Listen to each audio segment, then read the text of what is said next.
Бисмиллахи рахмани рахим. Вие го слушате третиот дел од книгата Аллаховиот зикр. Ова е македонски превод на говорот кој го одржал Хазрети Муслех Маут Мирза Башар Удин Махмуд Ахмад Халифатул Месих II во текот на Џалса Салана, годишен собир на Ахмадија муслиманскиот џемаат на 28 декември 1916 година и Фазл Умар фондацијата го печатела на урду јазик како Зикир и Иллахи. Рабва декември 1982 година. है आसमान के तारे गवाह सूरज चांद है आसमान के तारे गवाह सूरज चांद. Разликата помеѓу зикрот и самото влијание на мислата. Семожниот Бог на човечкиот глас и мисла им доделил посебна моќ. Ако човекот проложи да мисли дека нешто се случило, неговиот ум ќе проложи да размислува во таа насока. Слично на тоа, ако некој почне да замислува дека неговото срце го имитира гласот Аллах, тој почнува да го ослушнува тој глас. Се поставува прашањето: ако срцето на вистина го произведува тој глас, зошто тогаш не е очистено? Овде е една важна разлика помеѓу оние кои вистински го сакаат Бог и оние кои мамат. Оваа разлика е едноставна, но неможноста да ја препознае човекот го чини невнимателен во неговото поправање. Тој може би верува дека му се приближил на Аллах, но всушност не е. Како човек кој стасал на погрешно одредиште, но сепак верува дека стасал на својата цел и поради тоа тој ќе седне и ќе ја поднесе загубата. Оние кои им се препуштаат на погрешните пракси, замислуваат дека ја достигнале својата вистинска цел, но всушност се со километри далеку од неа. Како зависници од опиум, тие се во состојба на поулавена опиеност и нечувствителност. Ветениот Месија алейхи селам своите следбеници ги поттикнувал да се држат далеку од погрешните форми на зикр. Тој ги критикувал оние кои ги практикувале како овие пракси можат да се нарекуваат спомнување на Аллах во вистинска смисла, кога дури и хинду и христијаните ги практикуваат.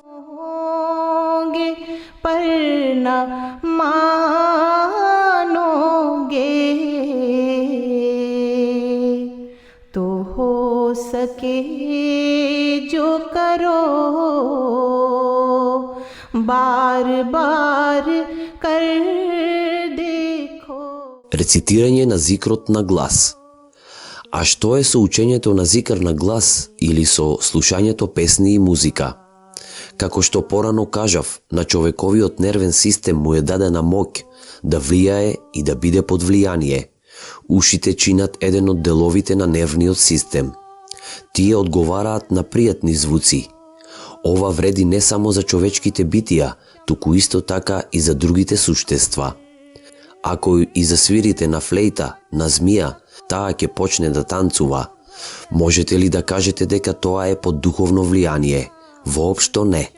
Слично на тоа, ако некој почне да танцува, кога ќе слушне некоја мелодија, за него не може да се тврди дека примил духовно влијание, туку само дека неговите чувства се под одредено влијание. Секој кој верува дека пеењето има духовно дејство, греши. Токму како што змијата танцува со музика од флейта, суфите танцуваат со песни и музика. Покрај тоа, гласното правење на зикр е новотарија во верата на исламот. Еднаш честниот пратеник салаллаху алейхи веселем патувал со своите асхаби и слушнал дека гласно изговараат Аллаху екбер. Хазрети Абу Муса пренесува дека честниот пратеник салаллаху алейхи веселем ги советувал: задржете го тоа во себе, зошто не зборувате тивко. Оној кого го повикувате не е глув или одсутен. Он е со вас и добро ве слуша. Денешните суфии одат против наредбите на честниот пратеник салаллаху алейхи веселем. Кога ги одржуваат собирите на зикр, целата околина е исполнета со врева. Тие тоа го сметаат за добра постапка, додека всушност одат против шеријатот, исламскиот закон.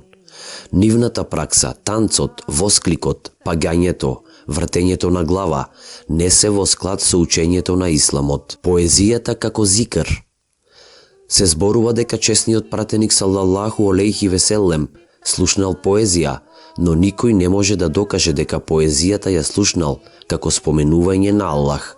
Понекогаш Хазрети Хасан му доаѓал говорејки: "О Аллахов пратенику, еден противник на исламот составил строфи против тебе и јас го подготвив овој одговор." Тој го сослушал одговорот. Слично на тоа, еднаш некој човек на кого му досудил смртна казна, дошол и му се представил и откако добил одобрение изрецитирал неколку строфи молејки го за прошка.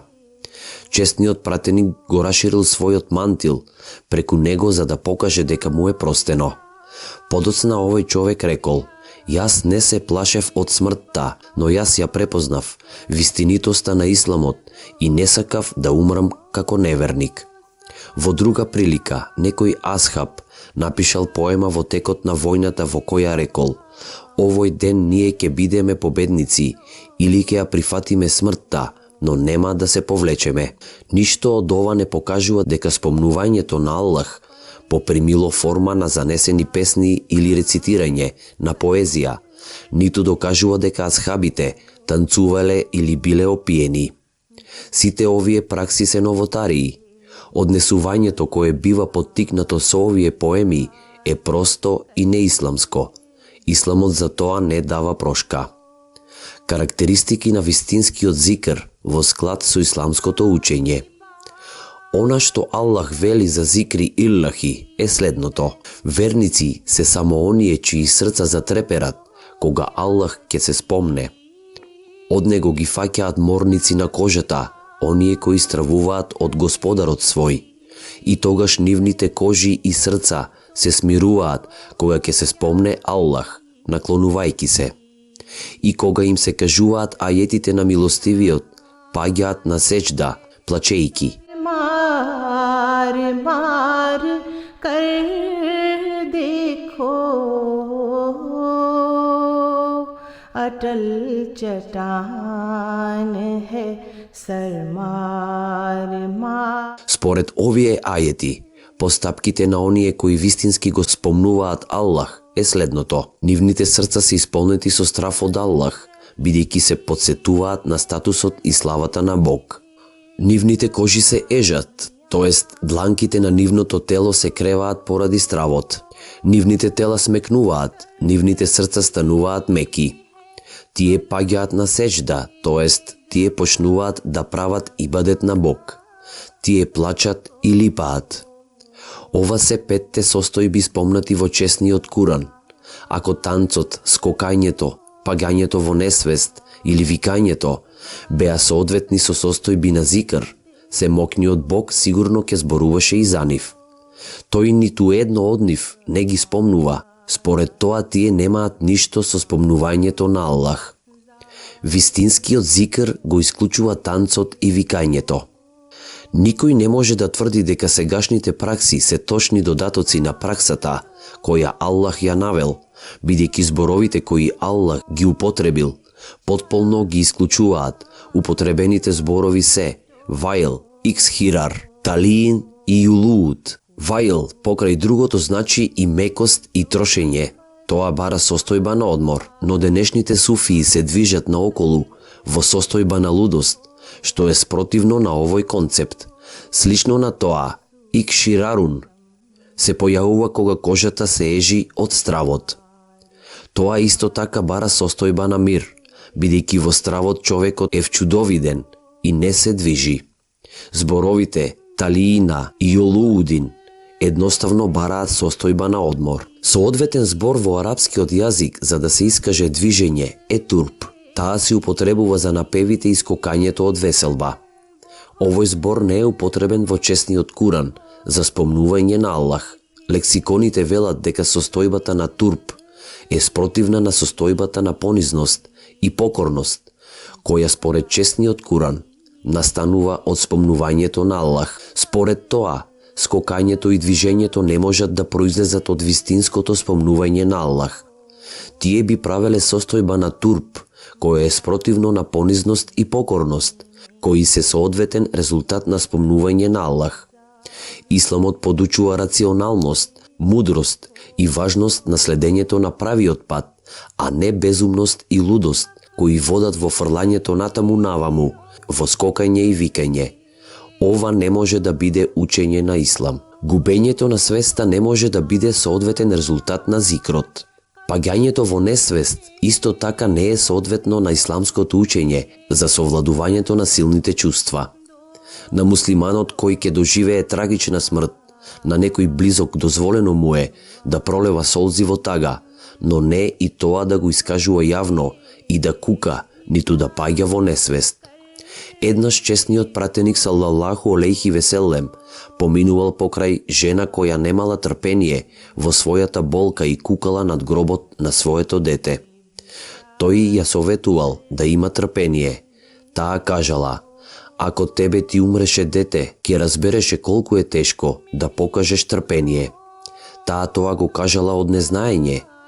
Вистината е дека честниот пратеник салаллаху алейхи веселем ја поднел смртта на неколку своји деца.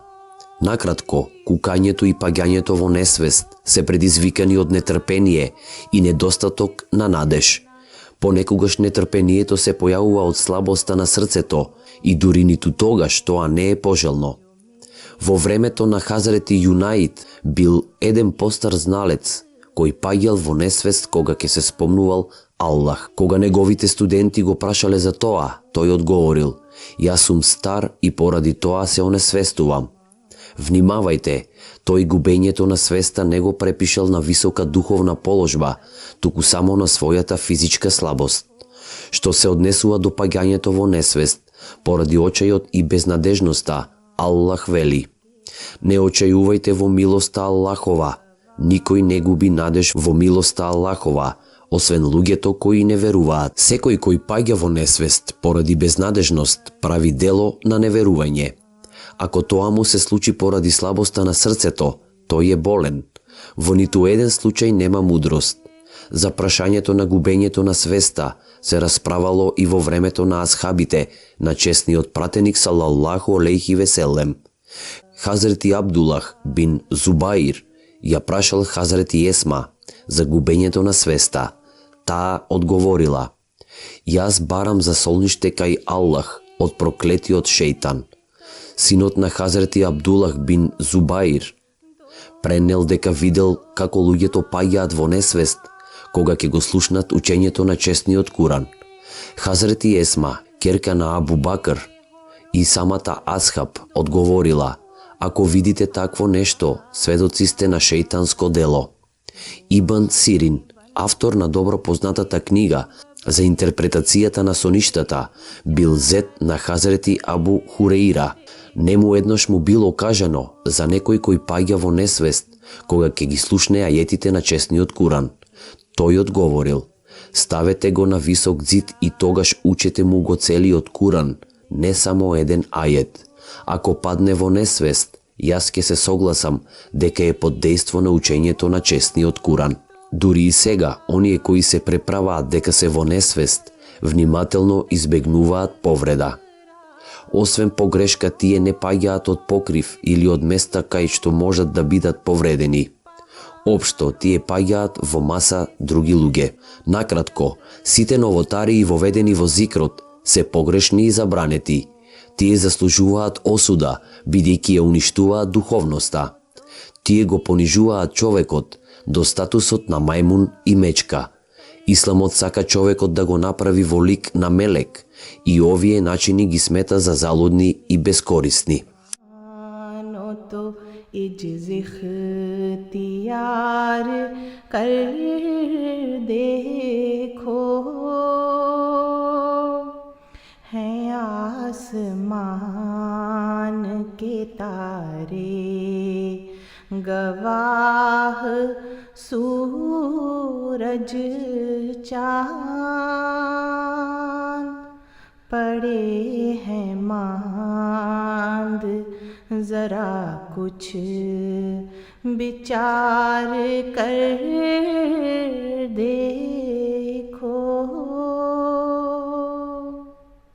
Денес го завршивме третиот дел од книгата Аллаховиот зикр. Еселаму алейкум.